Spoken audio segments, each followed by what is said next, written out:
안녕하십니까. 경상대학교 수의외과학실 소속, 현재 경상대학교 동물병원의 외과 전공의로 근무하고 있는 이지연입니다. 앞서 지난주에 임영준 선생님께서 동물병원 전반의 진료 과정과 일반 외과에 대해서 설명해 주셨을 겁니다. 저는 이번 시간에 동물병원에서 진행했던 정형외과 및 신경외과 케이스들에 대해서 소개해 드릴 거고요. 다음 시간에는 조금 생소할 수도 있는 동물 재활 치료에 대해서 소개해 보려고 합니다. 먼저 이번 시간에는 정형외과, 신경외과 케이스에 대해서 설명드리겠습니다. 먼저 정형외과 케이스입니다. 다들 아시다시피 정형외과란 뼈와 관절을 중심으로 신체의 운동기계의 질환을 다루는 외과입니다. 뼈, 인대, 건, 관절 등을 다루게 되는데요. 외상에 의해 뼈가 부러지거나 면부 조직에 손상이 생길 수도 있고, 노령에 의해 관절염이 생기거나 유전적인 이유 등에 의해서 정형외과 질환이 발생할 수 있습니다. 정형외과 질환으로 찾아오는 다양한 케이스에 대해서 소개해 드리도록 하겠습니다. 먼저 정형외과 케이스 중에서 우리 일상 속에 가장 흔하게 볼 수 있는 무릎뼈 탈구 케이스입니다. 슬개골 탈구라고도 하는데요.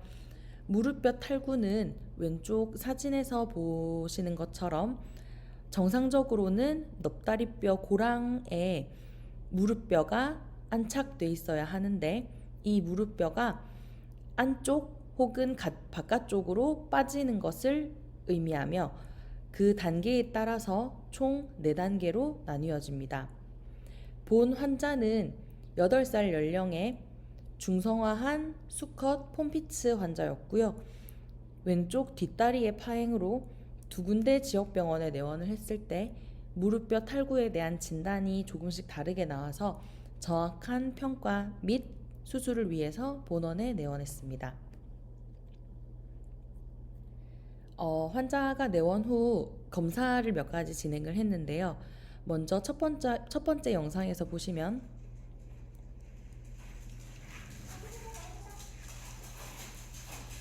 이렇게 직선 보행을 시켰을 때에는 뒷다리에 특별한 파행이 보여지지 않고 정상 보행처럼 보여집니다.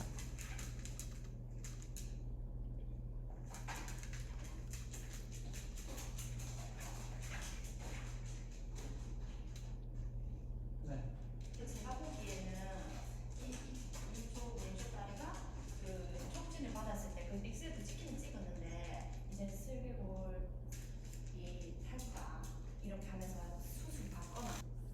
네, 직선 보행에서는 왼쪽 뒷다리에 명확한 파행이 보여지지 않는데, 이제 이런 환자들 같은 경우에는 회전 보행을 시켜볼 수 있습니다. 이게 아픈 쪽 뒷다리를 축으로 해서 돌았을 때 정상적인 다리에서는 이제 회전 보행이 정상적으로 확인이 되지만, 아픈 쪽 다리를 축으로 해서 회전 보행을 시켰을 때에는 조금 통증을 보인다든지 운동하기 싫어하는 모습을 관찰할 수 있습니다.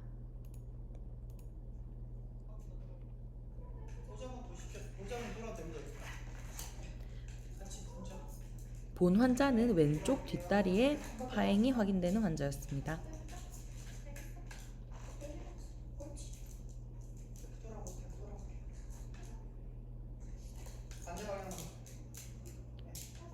다음과 같이 오른쪽 뒷다리를 축으로 해서 회전 보행을 시킬 때에는 어느 정도 보행이 가능했었는데,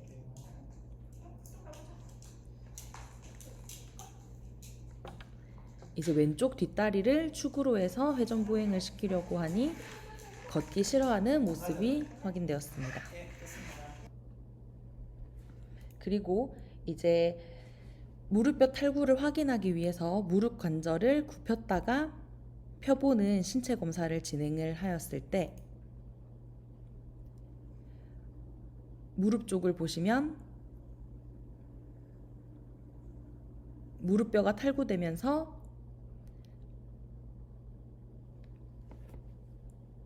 무릎뼈가 고랑에서 이탈되는 것이 확인이 되었습니다. 본 환자에서 엑스레이 영상을 찍어 보았습니다. 먼저 정면에서 찍은 사진에서 왼쪽과 오른쪽 다리를 비교를 해 보았을 때 근육의 양이 현저하게 차이가 나는 것을 확인할 수 있었습니다.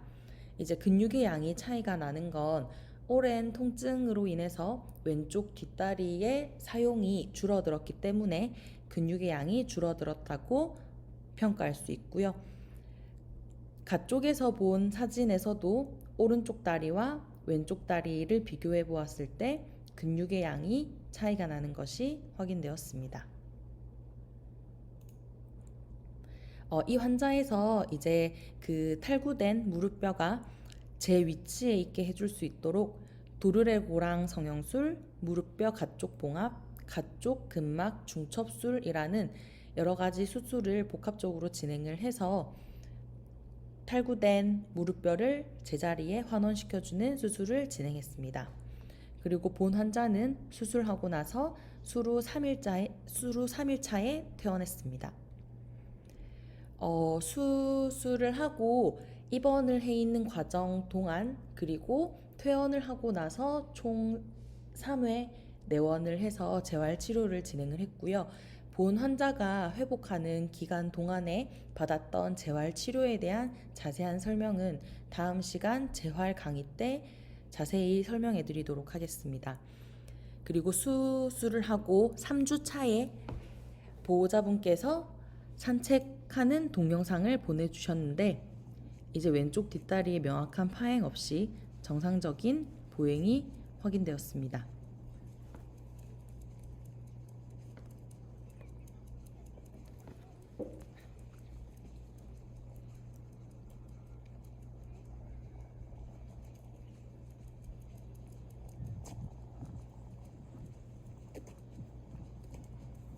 네, 그리고 다음 환자입니다. 고양이 환자였는데요. 다음은 낙상으로 내원한 환자고요. 본 환자는 건물 4층 높이에서 떨어져서 다발성 골절이 발생했던 환자였습니다. 5살 연령의 터키시 앙고라였고요. 엑스레이 검사에서 이제 왼쪽 앞다리 노뼈의 단순 골절, 그리고 오른쪽 네 번째 앞발 허리뼈의 단순 골절, 그리고 오른쪽 첫 번째 뒷발 허리뼈의 단순 골절이 다음과 같이 엑스레이상에서 확인이 되었습니다. 이제 본 환자는 이 부러진 뼈를 수복해주기 위해서 골절 접합용 플레이트와 스크류 그리고 핀을 이용해서 골절을 수복하는 수술을 진행했습니다. 다음 엑스레이 사진은 이제 수술 후에 찍은 엑스레이 사진입니다. 건물 4층 높이에서 떨어졌기 때문에 이렇게 다발성 골절 외에도 다른 신경의 손상도 함께 발생했던 환자였는데요. 다른 신경 손상이 있었던 환자였기 때문에 이제 수술 후에 완전히 정상적인 보행이 확인되지는 않았지만 이렇게 다음 영상처럼 수루 4일 차에 앞다리의 체중 부하가 가능한 상태가 확인이 되었습니다.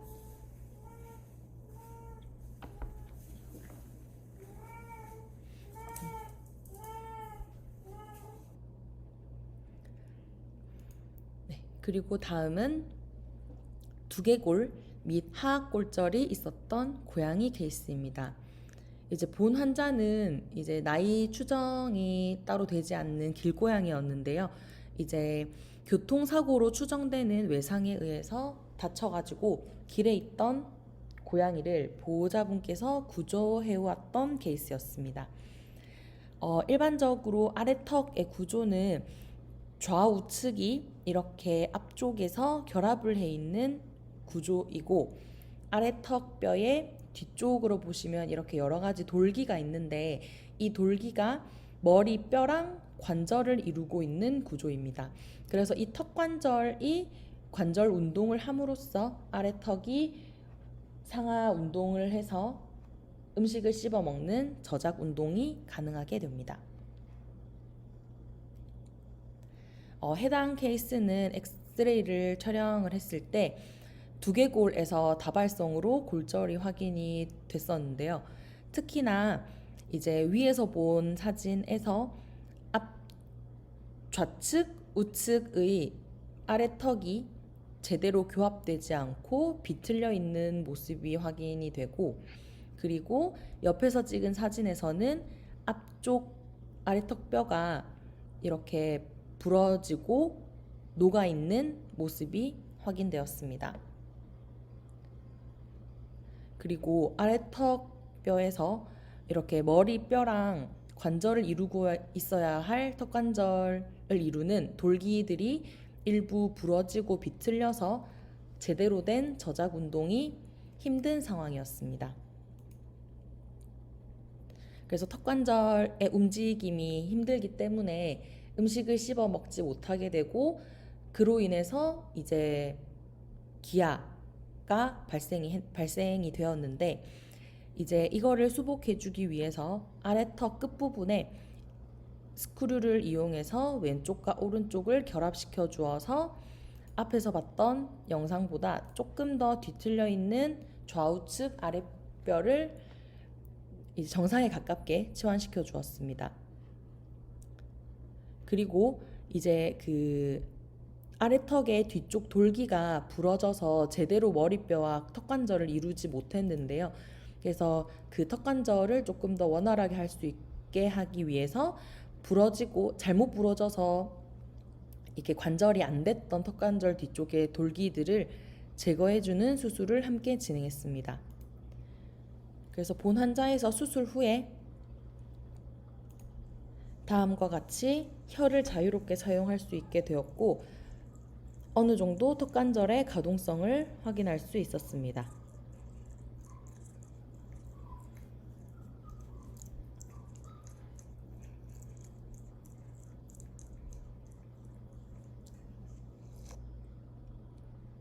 네, 이제 다음 환자는 변비가 주증으로 내원한 고양이 케이스입니다. 변비랑 정형외과가 어떤 관계가 있나라고 생각을 할 수도 있는데, 이제 본 환자는 변비가 너무 극심해서 지역병원에서 계속적으로 관장을 통해 배변 활동을 시켜 주었던 환자였는데, 이제 이 변비가 너무 극심해져서 이제 저희 대학병원에 내원했던 케이스였고요. 엑스레이를 찍어 봤을 때 이제 그 정면 사진에서 이렇게 다음과 같이 변이 가득 찬 대장을 확인할 수 있었습니다. 처음 내원했을 때 본 환자가 2kg였는데요. 이제 그 2kg 남짓 그 작은 몸에 이렇게 변이 가득 찬 장이 복강 대부분을 차지하고 있을 정도로 변비가 아주 극심한 상태였습니다. 그리고 골반강의 골반뼈 엑스레이 사진을 찍어 보았는데요. 다음과 같이 오른쪽 골반뼈가 비틀려서 골반강 안쪽으로 튀어나와 있는 것이 확인되었습니다. 이제 본 환자 같은 경우에는 아주 오래전에 교통사고나 어디에서 떨어지거나 부딪히는 그런 외상이 발생을 해서 골반뼈가 부러졌었는데, 이제 그때 제대로 된 치료가 행해지지 않아서 부러진 채로 뼈가 어긋나서 잘못 유압되어 버렸고, 그대로 뼈가 굳어진 상태에서 골반강이 좁아졌는데, 이제 그 변이 통과하는 대장인 통로인 골반강이 좁아져서 변이 제대로 배출되지 못하는 상황으로 추측하였습니다. 더 정확한 골반의 상태를 평가하기 위해서 CT 촬영을 진행을 했고요. CT상에서 골반뼈의 정렬이 올바르지 않은 것이 확인이 되었고, 그리고 오른쪽 사진에서 뒤쪽에서 바라본 골반강의 모습이 오른쪽 골반이 안쪽으로 이렇게 돌출되어 있는 것이 확인되었습니다. 그래서 본 환자에서는 이 골반강을 넓혀주는 수술을 진행을 했고요. 이렇게 다음과 같이 골반뼈를 잘라서 골반강을 다시 넓혀서 이어 붙여주는 수술을 진행을 하였습니다. 그래서 수술 전후의 본 환자의 상태를 비교를 해보면, 수술 전과 수술 후 3개월 차의 상태를 비교해 보았을 때 먼저 체중의 변화가 가장 눈에 띄게 확인이 되었습니다. 술 전에는 극심한 변비 때문에 식욕도 많이 감소되어 있는 상황이어서 몸무게가 2kg밖에 되지 않았는데 수술 후 3개월 차에는 몸무게가 3.2kg로 증가한 것이 확인되었습니다. 그리고 배변을 보는 빈도수도 훨씬 더 많아졌는데요. 처음에는 2주에 한 번 간격으로 배변 활동이 확인이 되었다고 한다면 술 후에는 많게는 하루에 2, 3회까지 변을 볼 수 있었습니다. 그리고 변을 볼 때의 크기도 1.5cm 길이 정도의 아주 작은 변을 힘들게 보았었다면 이제 수술 후에는 5, 6cm 정도의 어느 정도 정상변에 가까운 크기의 변을 볼 수 있었고요. 그리고 2주에 한 번씩 변을 술전에 봤다고 했는데 이제 그마저도 아이의 통증이라든지 제대로 된 배변 활동이 되지 않아서 지역병원에 내원을 해서 관장을 시켜서야 그렇게 변을 볼 수 있었는데 이제 술 후에는 따로 관장을 하지 않아도 자발적으로 배변을 하는 모습이 확인되었습니다. 그리고 다음 환자는 보더콜리 대형견 환자입니다. 이제 본 환자는 앞다리의 파행을 주증으로 내원을 했었는데요. 이제 엑스레이를 찍어본 결과 앞다리 뼈에서 이렇게 뼈 조각이 확인이 되었습니다. 이제 본 케이스는 이렇게 앞다리에 올레크레논이라는 돌기형의 구조가 있는데 그 올레크레논은 이렇게 트라이셉스 머슬과 인대와 결합해서 이렇게 이어져 있습니다. 근데 특정한 외상을 통해서 이렇게 트라이셉스 머슬이 당겨지는 방향으로 올레크레논이 뜯겨져 나가는 박리골절이 발생할 수 있는데요. 이제 본 환자에서는 이렇게 올레크레논 끝부분의 일부가 트라이셉스 머슬과 함께 뜯겨져 나간 것으로 추정되는 골절이 확인되었습니다. CT상에서도 다음과 같이 떨어진 뼈 조각이 확인이 되었고요. 그리고 수술을 하면서 확인을 했던 결과 본 환자에서는 이렇게 올레크레논 뼈가 뜯겨져 나가는 것과 동시에 트라이셉스 머슬이 올레크레논에 닿아 있는 인대의 일부도 찢어져서 뼈도 뜯어지고 그 인대도 일부 찢어지는 조금 복합적인 상황이었습니다. 그래서 본 환자에서는 활동성이 좀 많은 대형견이다 보니까 외고정 장치를 이용해서 이렇게 수복을 해주었고요. 앞다리의 움직임을 최소화하고 그리고 이렇게 동그라미 쳐져 있는 곳에서 뜯겨져 나간 뼈 조각을 원래 위치로 돌려놓고 고정시켜주는 수술을 함께 진행을 했습니다. 수술 전에 동영상을 보시면 통증이 있는 오른쪽 앞다리에 체중 부하가 되지 않는 명확한 파행을 보였습니다.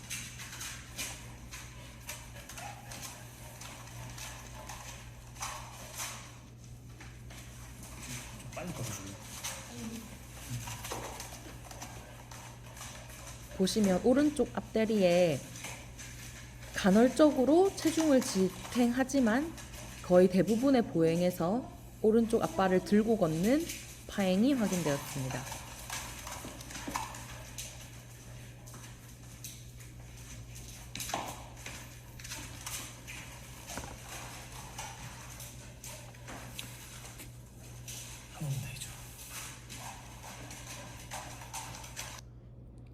네, 그래서 앞에서 설명했던 수술을 진행을 하고 나서 수술 후 보호자분께서 보내주신 영상이고요. 엄청나게 활발한 운동이 가능해질 정도로 회복된 양상을 보였습니다. 까불지 말고.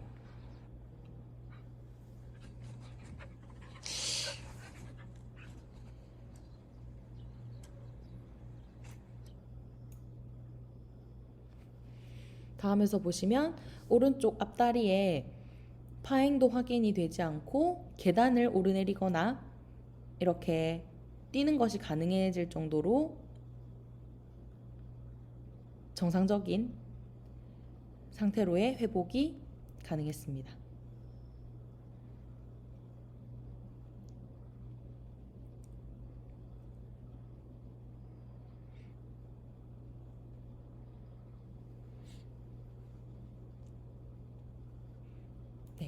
다음 환자는 또 고양이 환자인데요. 되게 흔하게 볼 수 있는 케이스는 아니었습니다. 아주 특이한 케이스였는데요.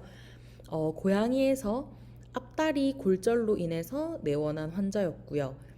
신체 검사상에서 왼쪽 사진과 같이 앞다리 외측에 조그만한 상처가 확인이 되고, 그리고 그 앞다리를 들어보았을 때 안쪽으로는 광범위한 부위에 멍이 들어있는 게 확인이 되었습니다.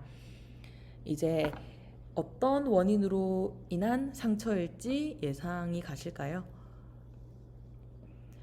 본 환자는 엑스레이를 찍어본 결과 앞다리 상완골 몸쪽에서 총알로 의심되는 금속성 물질이 확인이 되었고, 이제 정면에서 그리고 가측에서 이렇게 뼈가 부러진 거랑 동시에 총알로 의심되는 이런 금속성 물질이 파편 조각이 돼서 이렇게 위치해 있는 것이 확인이 되었습니다.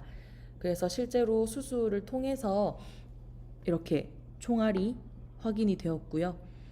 총알이 아주 빠른 속도로 큰 충격을 가해서 뼈가 부러지면서 총알도 이렇게 몸속에서 부러져가지고 파편이 되어서 근육 혹은 뼈에 이렇게 여러 개가 박혀 있었는데요. 이렇게 이 환자에서도 앞선 환자와 똑같이 골절 접합용 플레이트와 스크류, 그리고 이렇게 와이어를 이용해서 뼈를 제대로 이어주는 골절을 수술을 진행을 해주었고, 그리고 부러진 뼈 주변으로 이렇게 파편들을 제거했습니다. 그래서 수술 후에 4주차가 되어서 아주 미약한 파행이 확인이 되지만 거의 정상에 가까운 보행이 확인되었습니다.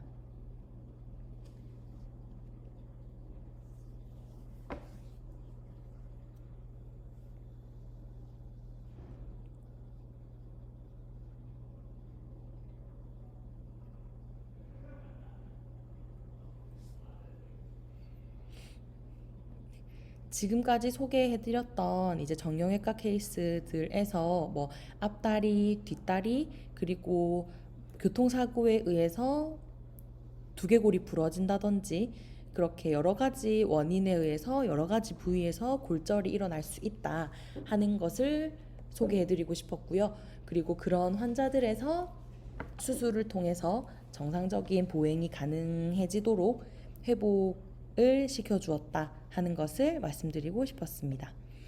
그리고 이제 다음으로는 정형외과 말고 신경외과에 대해서 말씀드리겠습니다. 이제 신경외과와 관련된 케이스들은 그렇게 많이 다양하지는 않지만 좀 자주 오고 저희가 주변에서 흔하게 볼 수 있는 두 가지의 신경외과 질환에 대해서 소개해 드리도록 하겠습니다. 이제 먼저 본 환자 같은 경우에는 10살 연령의 코카스파니엘이었는데요.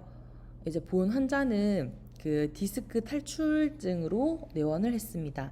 먼저 보행 영상을 보시면 다음과 같이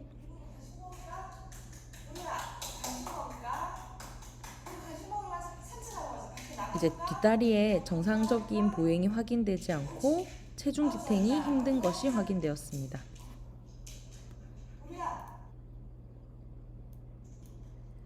그리고 이렇게 뒷다리에 움직임이 힘든 것과 동시에 소변을 보지 못해서 본원에 내원하게 되었고요.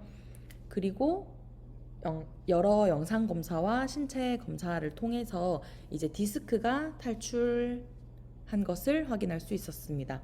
이제 디스크라고 하는 건 척추체, 척추뼈 사이에 존재하는 물질로 이제 완충 역할을 해주는 물질이라고 생각하시면 될 것 같은데, 이제 그 디스크 물질이 이렇게 노란색으로 표시되어 있는 척수 공간으로 튀어나와서 척수를 압박하는 질병을 이제 저희가 디스크 탈출증이라고 합니다.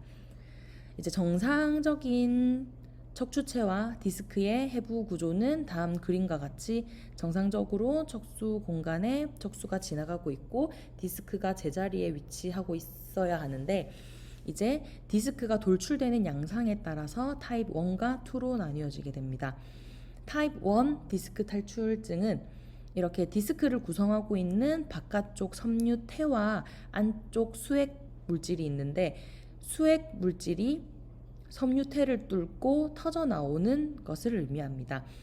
그리고 두 번째 타입 2 디스크 탈출은 섬유태가 이렇게 늘어지면서 섬유태와 수액이 함께 이렇게 밀려 나오는 것을 의미하고요.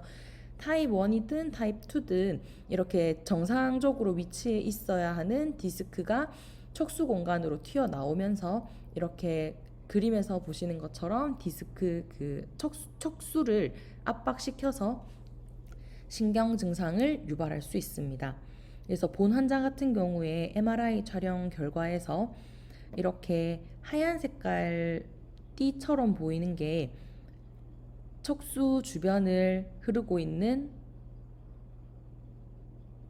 물인데요. 근데 이 척수 공간 안에 있는 이 물이 이렇게 검은 색깔 디스크 물질이 튀어나오게 되면서 이렇게 하얀 선이 끊겨져 보이는 것이 확인이 됩니다.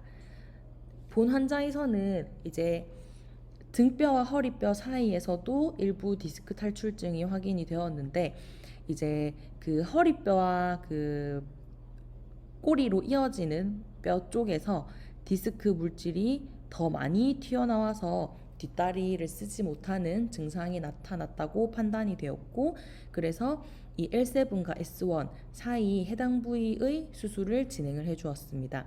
이제 수술은 등 쪽에서 척추체 뼈를 일부 잘라내고 그리고 튀어나온 디스크 물질을 이렇게 긁어서 없애주는 수술을 진행하였습니다. 아까 보셨던 수술 전 동영상이었고요. 본 환자 같은 경우에도 수술을 하고 나서 입원 기간 동안 그리고 입원 퇴원을 하고 나서도 병원에 꾸준히 내원해서 재활 치료를 같이 병행시켜 주었고요. 그리고 그 재활에 대한 설명 역시 조금 이따 재활 강의에서 조금 더 자세히 설명드리도록 하겠습니다.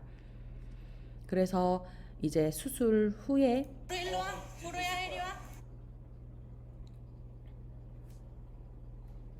이렇게 수술 후에 어느 정도 보행이 가능한 게 확인이 되었는데요. 지금도 조금 정상보다 많이 휘청거리거나 걷는 게 불편해 보일 수 있는데 아직 회복이 조금 덜 된 것도 있지만 본 환자 같은 경우에는 무릎에 아주 극심한 관절염을 가지고 있어서 아주 정상적인 보행은 확인되지 않았습니다.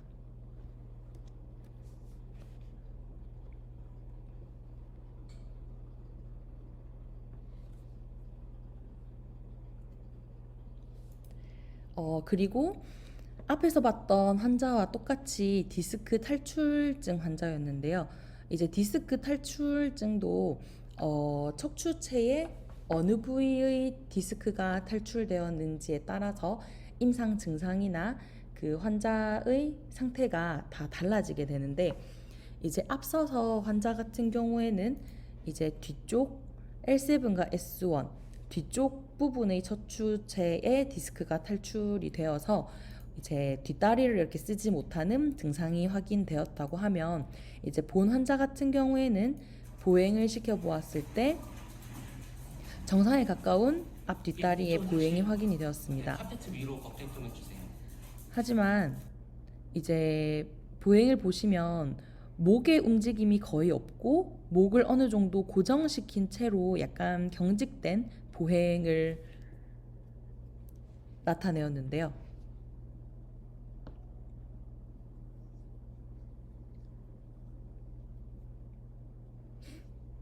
보행을 할 때 몸보다 머리의 위치가 많이 처져 있는 것이 확인됩니다.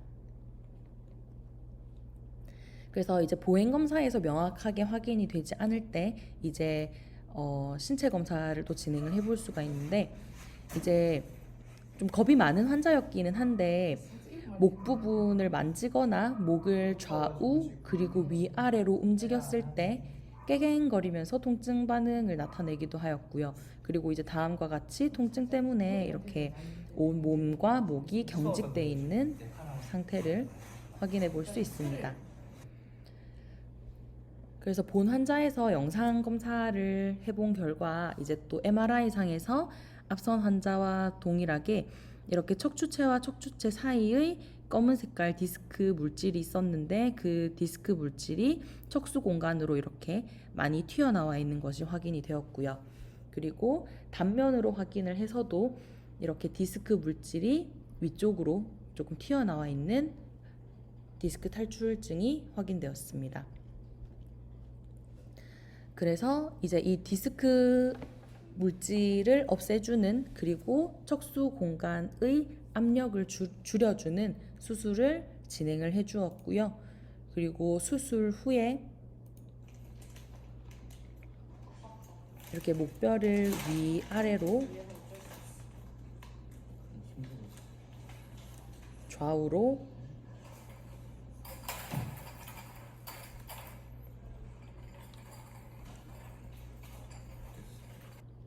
이렇게 움직여줬을 때 특별한 통증 반응 없이 잘 회복된 것을 확인할 수 있었습니다. 네, 이상 정형외과와 신경외과 케이스들에 대해서 소개를 해드렸고요. 다음 시간에는 앞서서 설명해드렸던 케이스들에서도 적용을 했고, 그리고 이렇게 수술은 하지 않았지만 재활치료로 어느 정도 유지가 되고 있는 환자들에 대해서 소개를 해드릴 예정입니다.